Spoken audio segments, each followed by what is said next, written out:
नमस्कार बच्चों, मैं Kanhaiya Yadav CBS classes for social science में आपका स्वागत करता हूं। आज की वीडियो के अंतर्गत हम लोग कक्षा 10 के सामाजिक विज्ञान में भूगोल खंड के अंतर्गत 5वें लेसन जिसका नाम है खनिज एवं ऊर्जा संसाधन के भाग 9 का अध्ययन करेंगे, जो कि यह वीडियो इस लेसन का अंतिम वीडियो होगा। इस वीडियो के अंतर्गत हम लोग जानेंगे ऊर्जा संसाधनों के संरक्षण के बारे में। किसके बारे में? ऊर्जा संसाधनों का संरक्षण।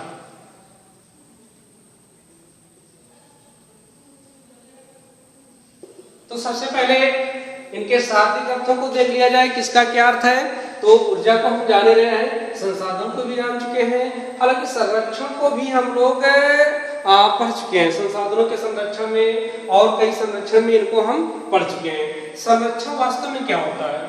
जैसे ही संरक्षण शब्द हमारे सामने आता है, अक्सर हमारे मन में या दिमाग में प्रश्न ख्याल आने लगता है कि जिसके संरक्षण की बात की जा रही है उसका उपयोग रोक दिया जाए, उसको बचाया जाए, उसका उपयोग कम कर दिया जाए, उसको बचाया जाए। पर संरक्षण का ये आशय नहीं है। संरक्षण का आशय है कि जो कुछ संसाधन हमारे पास हैं या जो कुछ वस्तुएं जिनके संरक्षण की बात हम करने जा रहे हैं, जितनी मात्रा में वो है और हमारी वर्तमान में उपभोग की दर जो है और भविष्य में हमारी आवश्यकताएं कैसी होंगी, इन सबको ध्यान में रख करके उसका उचित दोहन करना, उचित उपयोग करना, ताकि वर्तमान की आवश्यकताएं तो पूरी हो ही हो, आने वाले समय की भी आवश्यकताएं काफी लंबे समय तक पूरी होती रहे। इसी को संरक्षण कहा जाता है। यानी कि संरक्षण का आशय विवेकपूर्ण उपयोग से होता है, ताकि कम से कम यूज में, कम से कम खर्चे में अधिक से अधिक और अधिक से अधिक दिनों तक आवश्यकताओं को पूरा किया जा सके। तो यहाँ पर प्रश्न है संसाधनों का संरक्षण। किसके संसाधनों का? ऊर्जा संसाधनों का, यानी कि जिनसे हमको एनर्जी प्राप्त होती है, जिनसे हमको ऊर्जा की प्राप्ति होती है, उनका संरक्षण। अब इनका संरक्षण क्यों किया जाए? भाई, ऊर्जा का हमारे जीवन में क्या भूमिका है, क्या रोल है, ये हम आपसे छिपा नहीं है। इसके बारे में हम जानते हैं कि आज हम जितनी भी गतिविधियां कर रहे हैं, सब में किसी न किसी प्रकार की ऊर्जा का ही उपयोग कर रहे हैं। अगर ऊर्जा ना रही, ऊर्जा के संसाधन ना रहे, तो आज जो हम नित्य नए आयामों को छू रहे हैं, विकास की नई नई ऊंचाइयों पर पहुंच रहे हैं, या बहुत तेजी से विकास के मार्ग पे हम दौड़ रहे हैं या चल रहे हैं, अगर ऊर्जा संसाधन नहीं रहेंगे तो हमारी ये रफ्तार जो है या तो रुक जाएगी या तो धीमी पड़ जाएगी। अतः जिस मार्ग पर या विकास के जिस मार्ग पर हम लोग इतनी तीव्र गति से गतिमान हो रहे हैं, उस पे हमारी ये गति कंटिन्यू बनी रहे, उसके लिए ऊर्जा संसाधनों का संरक्षण आवश्यक है। क्योंकि ऊर्जा के जो महत्वपूर्ण स्रोत हैं, यद्यपि अभी हम लोग इसके पहले के वीडियो में पढ़ के आ चुके हैं कि ऊर्जा के जो स्रोत हैं 2 प्रकार के हैं, परंपरागत और गैर परंपरागत। और गैर परंपरागत में ज्यादातर हमने जिन ऊर्जा स्रोतों के बारे में पढ़ा है, वो सब नवीकरणीय हैं, वो सब जो है नवीकरणीय हैं और प्रदूषण रहित हैं।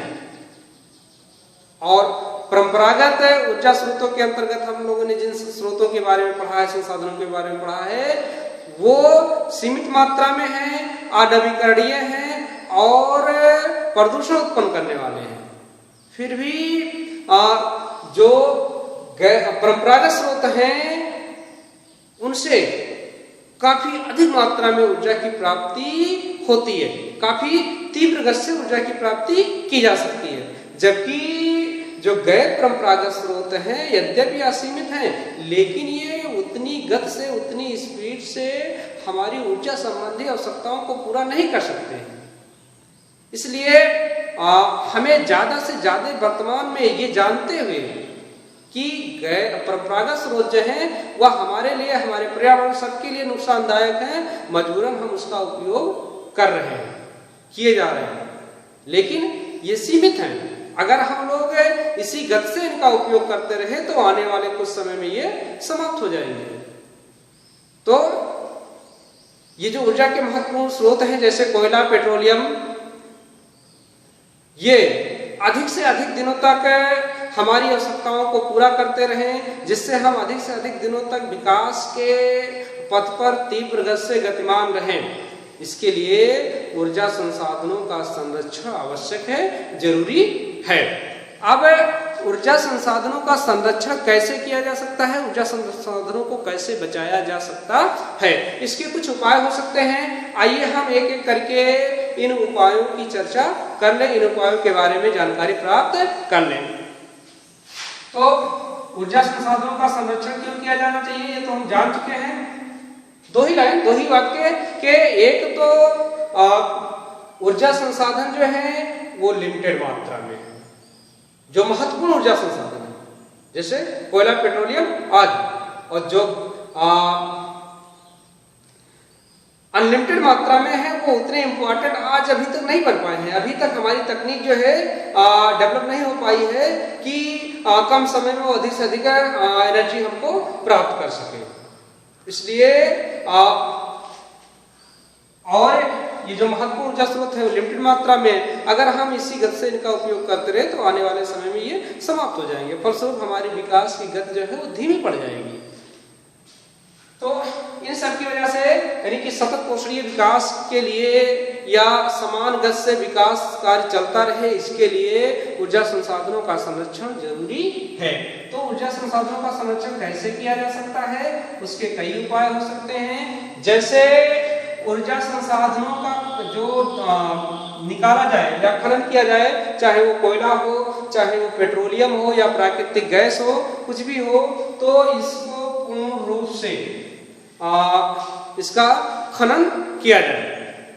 यानी कि होता क्या है कि कोयले, पेट्रोलियम आदि को निकालते समय, खनन करते समय कुछ मात्रा जो है खदान में ही या कुएं में ही रह जाती है, जिससे कुछ एनर्जी या कुछ संसाधन जो है बेकार हो जाते हैं। तो हम क्या करें, या तकनीक विकसित करें कि जितनी भी मात्रा है उसका हम खनन कर लें या उसको निकाल लें।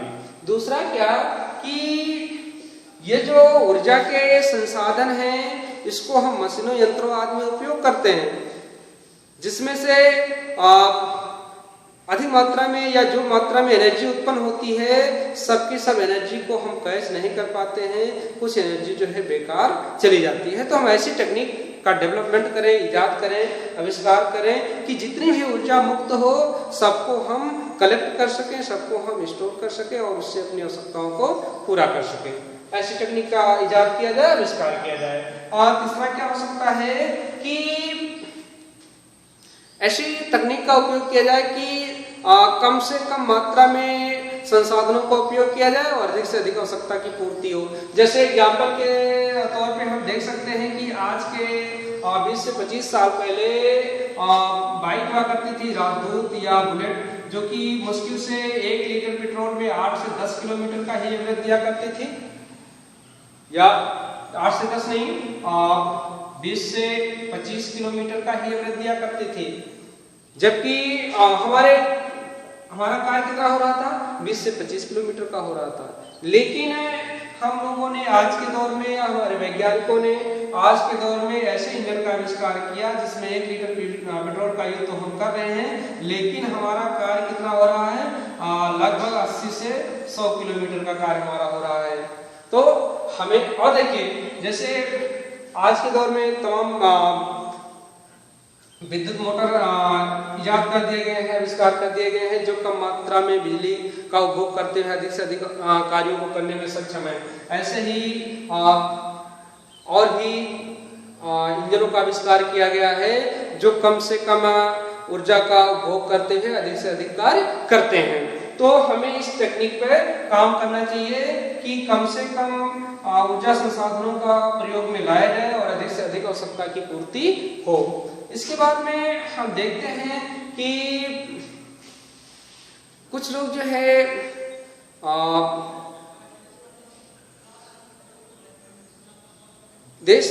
समाज में अपने आप को दिखाने के लिए निजी वाहनों का प्रयोग करते हैं और निजी वाहनों के प्रयोग में होता है क्या, कभी कभी तो आवश्यक हो जाता है और कभी कभी लोग शौकवश निजी वाहनों का प्रयोग करते हैं। जैसे यदि हम कार से जा रहे हैं तो चाहे कार से एक व्यक्ति जाए, चाहे कार से 5 से 6 या 10 व्यक्ति जाए, तो तब भी ईंधन इतना लगना है।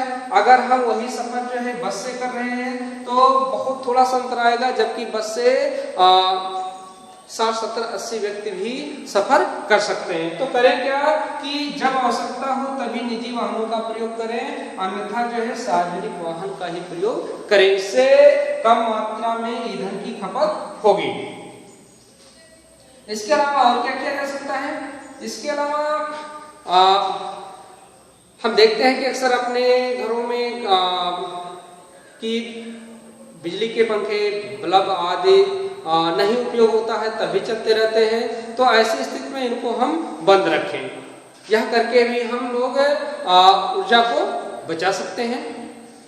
इसके अलावा और भी तरीके हो सकते हैं जिसको आप लोग अपनी किताब को देख करके और सोच करके और भी बिंदुओं को लिख सकते हैं।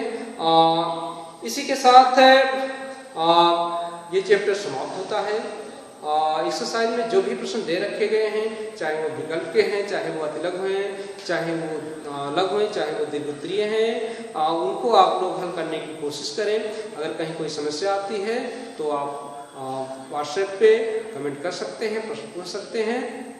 आज की वीडियो में बस इतना ही। मिलते हैं अगली वीडियो में अगले चैप्टर के साथ।